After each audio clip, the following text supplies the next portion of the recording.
Hello, I'm Helen Chen Liu. I'm a certified reflexologist and a certified energy medicine practitioner. I am the owner and the founder of the Healing Place in Medfield, Mass. If you just happen to see that clip a second ago, I was like, oh, I forgot to close the door, but here I am. Anyways, I want to thank you so much for joining me. I am so excited to be here with you to talk about how we can ease pain by uniting the body, mind, and spirit. And I just want to let you know how thankful I am that I am being given this platform, and we are talking. Hi, Jenny. So let me want to say thank you so much for joining me. I did not know if these live talks were going to fly, no pun intended. Last week when I started talking, I had 23 seconds of dead air. And I'm like, okay, I am really, really talking to myself. So this week, over the course of a week, which I discussed last week, how to move trapped pain with energy medicine, I was surprised, pleasantly surprised. I got over 3,000 viewers. I said, oh my gosh, I guess there is an interest for these topics. So I want to thank you for joining me. And let me just say, why am I doing this? Well, I have learned through my 10 years of experience, everybody wants to know how to tap into their ability to self-heal.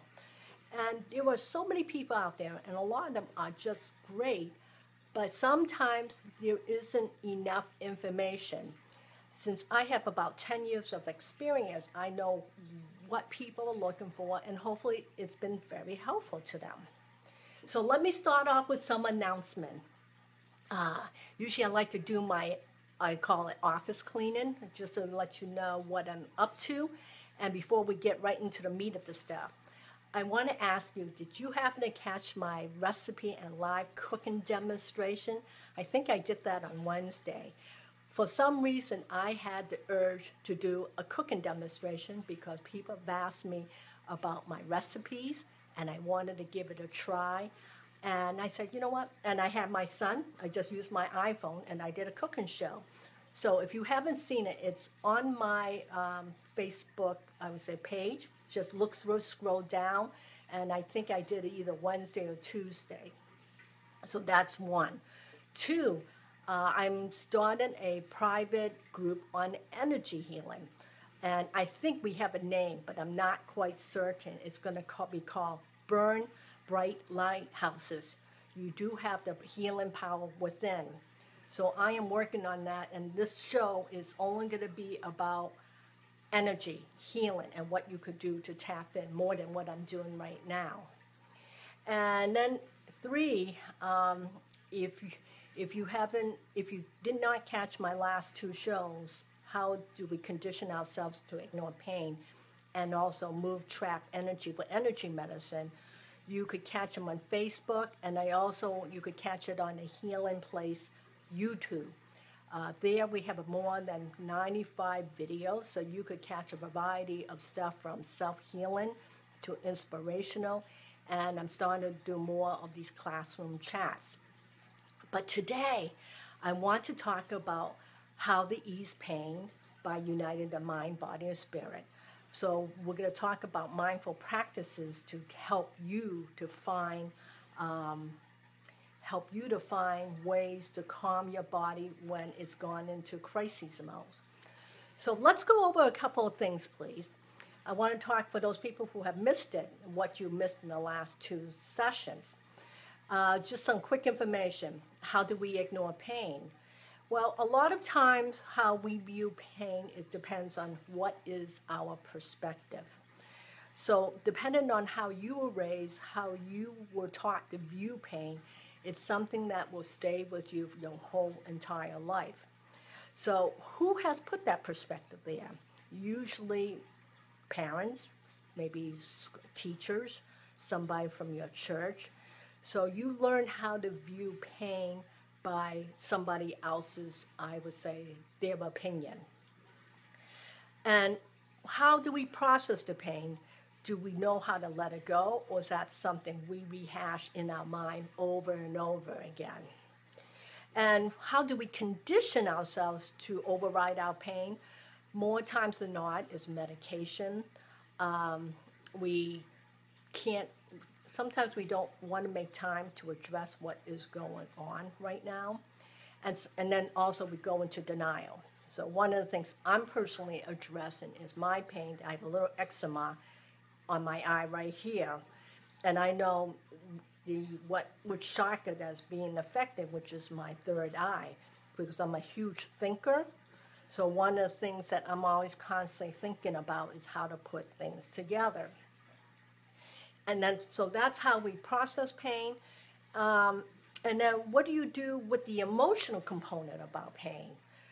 Are you one of those people that have a lot of regrets, resentful, you're resentful? Are you angry? Are you bitter?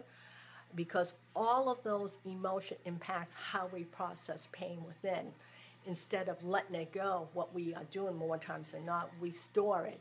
So if you have been an angry person since you were a little kid, unfortunately, that the pain doesn't go away.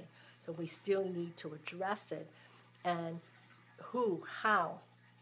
A lot of times, I'm going to give you a story, because last week I started talking about my personal journey.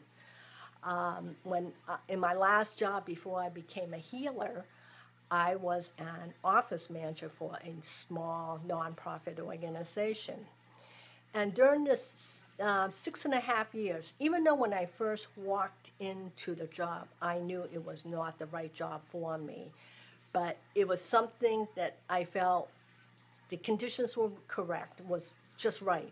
At the time my kids were little, and my driving distance was short amount of time, and I was able to work less hours.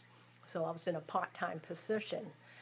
And what happened over the course of 6.5 years, not only my body was sick.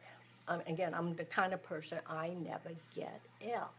I'm one of those people, I am resistant to all kinds of, I could overcome so many bad situation, not ideal situation, because that's the way I was brought up. And during this time, I didn't realize that my spirit was dying. That's how and why I really believe I was getting sick. And how was my spirit dying? I worked in an environment that was very toxic and chaotic, and we argued about everything. There wasn't a day we didn't have at least one or two arguments about something really silly. We couldn't decide on which direction we were going to go into to grow the company. So I was always the middle person, trying to find peace with the upper management and the support staff. So I was the one that got trampled over and over again until there was nothing left. And during the 6.5 years I was there, I went from physical illness to emotional illness to the point where I was really afraid to go to work more times than not. And slowly as my spirit started to die, this is when the illness really came. So as I mentioned last week, I went from various respiratory to eventually became very emotional because it wasn't a place I wanted to go. So as I talked last week, I mentioned about there are over 70 archetypes against personalities that we all possess. And out of the 70 so-called archetypes as defined by Carolyn Mace, we have 12 main archetypes, personality that we use over and over again. And out of the 12, we have 4 survival archetypes, and they are the victim, the sabotager, the prostitute, and the child. So let me go over my personal experience, how I dealt using my survival energy archetypes, how I survived 6.5 years. Well, as a victim, again, just to reiterate, energy, there's a light side of energy, and there's also a shadow side of energy. And what is best is stay somewhere in the middle, where obviously not too light, where you'll end up being depressed, and not too light, I hope I said that right, not too dark and not too light. When you're overly light, more times than not, it's hard to stay grounded. And it also gives you, your head is always up in the clouds somewhere. So being a victim, of course, nobody wants to be a victim. And it's amazing how we convince ourselves how to override a lot of our emotions if this is something we had to do. So the victim inside of me at the time said, this isn't all that bad. In fact, I was even going to prolong leaving my job before I started the healing place back in 2006. In fact, I projected to start it in 2007. And the victim in me, and not only the victim in me, but also I got this big push by the universe, God, to let me know it was time to go. So the victim, and also too, my husband gave me permission. He says, if you really have had enough, it's time for you to leave. So I did. So the sabotager in me, well, anyways, we're all looking, the sabotager is always looking for a way to fail. Why do we do this? A lot of times we think we're not worthy, we don't deserve something. So that's the dark side of the sabotager.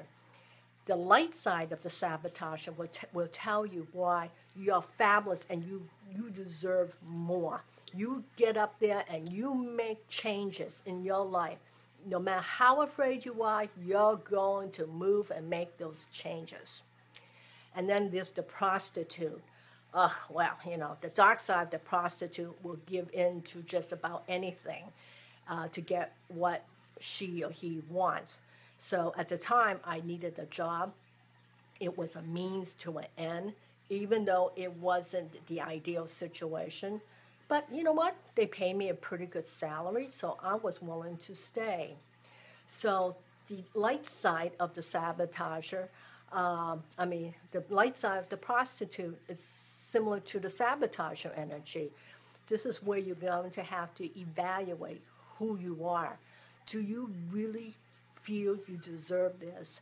And what are you going to do to override this and get on with your life? And then there's the child energy, the one that is the survival. We all come into this world believing that we are the light of God, and the light of God is in all of us. And what happens depending on how you were raised, what is your environment like, your child will either learn to succeed and get past, which is primarily what a victim energy would do, but a eternal child will always look at the best of everything. So what is the child in you? What did you have? How have you taught yourself to override a lot of these circumstances? So, how do you strengthen the imbalances of all of these archetypes? Well, the first thing I always do is recognize. And so don't go into denial, because once that denial is in your energy field, it's really hard to override.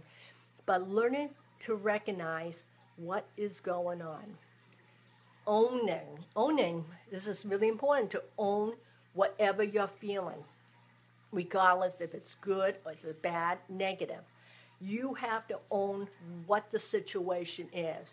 And even though something is viewed as bad, but you know what?